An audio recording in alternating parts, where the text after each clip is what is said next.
আসসালামু আলাইকুম ওয়া রাহমাতুল্লাহি ওয়া বারাকাতুহু। প্রিয় দর্শক, ইলিয়াস হোসেনকে কিছু উপদেশ দিয়ে আসিফ নজরুলকে ভিতরে রেখে কাজ করিয়ে নেওয়ার জন্য পরামর্শ দিয়েছেন একজন ইসলামিক স্কলার লন্ডন থেকে। এই পরামর্শ দেওয়ার পরে ওনার ভেরিফাইড ফেসবুক আইডিতে দর্শকরা এসে তুলুদুলু করেছেন এই ইসলামিক স্কলারকে, বলেছেন যেই বিষয়ে জ্ঞান নাই সেই বিষয়ে কথা বলবেন না। তার মানে ইলিয়াস হোসেনের প্রিয়জনেরা, দর্শকরা খেপে গিয়েছেন এই ইসলামিক স্কলারের উপরে। আমি সেই ইসলামিক স্কলারকে চিনি, জানি, এবং উনি একজন বড় ইসলামিক স্কলার, কিন্তু উনি আসিফ নজরুলের পক্ষে লেখার কারণে মানুষ খেপে গিয়েছে উনার উপরে। উনি কি লিখেছেন আর মানুষ কি বলেছেন আপনাদের সামনে তুলে ধরছি আমি ওনার ভেরিফাইড ফেসবুক আইডি থেকে ওনার নামটা বলার পরে আপনারা অনেকেই চিনতে পারবেন। আব্দুস সালাম আজাদি উনি লিখেছেন, সবাই আসিফ নজরুলকে টার্গেট করেছে, কিন্তু এ সময়ে তাকে ভেতরে রেখে কাজ করিয়ে নেওয়াটা বিচক্ষণ লিডারের যোগ্যতা। আসিফ নজরুলের সমালোচনা না করে তাকে ভিতরে রেখে তার মাধ্যমে কাজ করিয়ে নেওয়াটা বিচক্ষণতার পরিচয় বলে দিয়েছেন। তার মানে ইলিয়াস হোসেন যেই কথাগুলা বলছেন আসিফ নজরুল সম্পর্কে, ইলিয়াস হোসেন ভুল বলছেন। এটাই আব্দুস সালাম আজাদির এই কথা থেকে স্পষ্ট হয়েছে, যেই কারণে দর্শকরা কি লিখেছে আমি যাচ্ছি। এখানে আব্দুস সালাম আজাদি আরো লিখেছেন, সমালোচনার নামে ওনাদের প্রতিপক্ষতা যা করতেছেন তাতে ইউনূস সরকারের গায়ে লাগতে দিতেছেন। বর্তমান সরকারকে আর কেউই ভালো দেখছে বলে মনে হয় না। আসিফ নজরুলকে সমালোচনা করার কারণে ডক্টর ইউনূস সরকারের গায়ে লাগছে, আর সেই কারণে বর্তমানে এই ইউনূস সরকারের প্রতি মানুষ অসন্তুষ্ট হচ্ছে।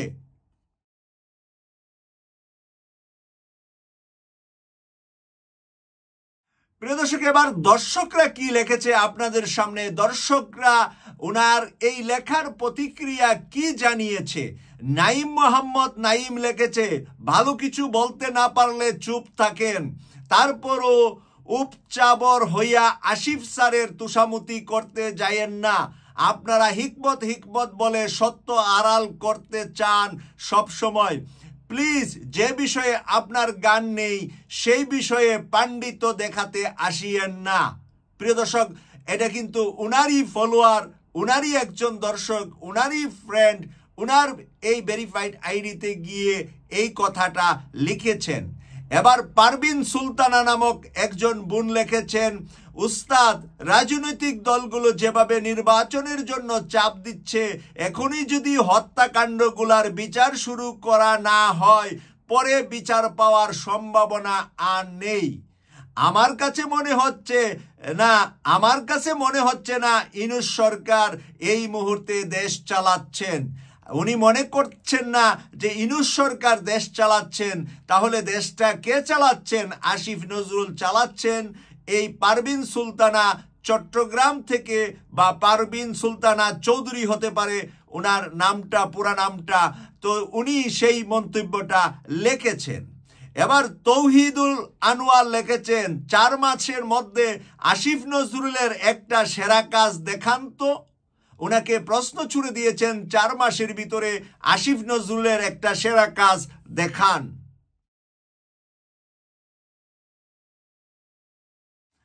এবার আরেকজন দর্শক শামীম উসমান নাম, তিনি লিখেছেন, ভিতরে রেখে কাজ করানো সম্ভব হচ্ছে না বলেই তো তার সমালোচনা করা হচ্ছে। আসাদউল্লাহ সুহেল লিখেছে, বর্তমান সরকার খুনিদের ছাড় দিচ্ছে চারদিকে। আসাদুল্লাহর এই লেখারটা উত্তর আপনারা যারা এখন আমাদের এই অনুষ্ঠানটা দেখছেন, এই ভিডিওটা দেখছেন, তারা আপনাদের মন্তব্য লিখবেন। নীলুফা ইয়াসমিন লিখেছেন, স্যার, তার অবস্থান এবং আনিত অভিযোগ ডিফেন্স করতে পারেন, যে যে এলিগেশনগুলা সংবাদ প্রচার হয়েছে সেটিও অস্বীকার করবে কি করে জনগণ। সুতরাং স্যারের স্বচ্ছতার প্রয়োজন রয়েছে।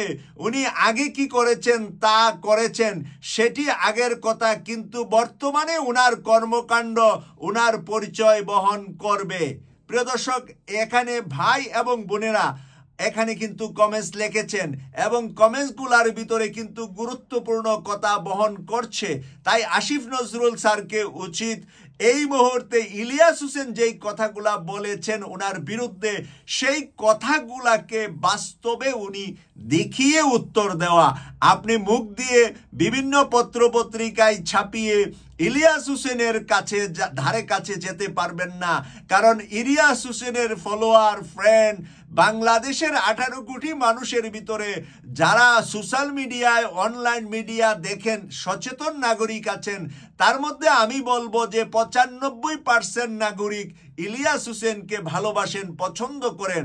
ইলিয়াস হোসেন প্র্যাকটিক্যাল যে উদাহরণগুলা নিয়ে এসেছে আপনার বিরুদ্ধে, তাই আপনার উচিত, আপনি যদি সত্যিকারের দেশপ্রেমী হয়ে থাকেন, দেশের কল্যাণে কাজ করে থাকেন, তাহলে আসিফ নজরুল সাহেবকে বাস্তবে তা দেখাতে হবে, প্রতিপক্ষ ইলিয়াস হোসেনকে না বানিয়ে। কারণ ইলিয়াস হোসেন আপনার চাইতে বেশি দেশপ্রেমিক, এই বিষয়ে আমাদের কোনো সন্দেহ নাই। কারণ আপনি যতটুকু কাজ করেছেন শেষের দিকে এসে হাসিনার বিরুদ্ধে আন্দোলন করে, ইলিয়াস হোসেন কিন্তু আপনার বহু বহু বছর আগ থেকে হাসিনার চরম অন্যায়গুলা জনগণের সামনে তুলে আনছিলেন। তাই ইলিয়াস হোসেনের সাথে পাল্লা দেওয়াটা এতটা সহজ হবে না যদি সত্যের সাথে সত্য দিয়ে আপনি প্রতিদ্বন্দ্বিতা করতে না পারেন। কেটিভি 24-কে সাবস্ক্রাইব করে নিয়মিত ব্রেকিং নিউজ দেখার আমন্ত্রণ জানিয়ে বিদায় নিচ্ছি। আমি সৈয়দ মাসুক, লন্ডন থেকে। আল্লাহ হাফেজ।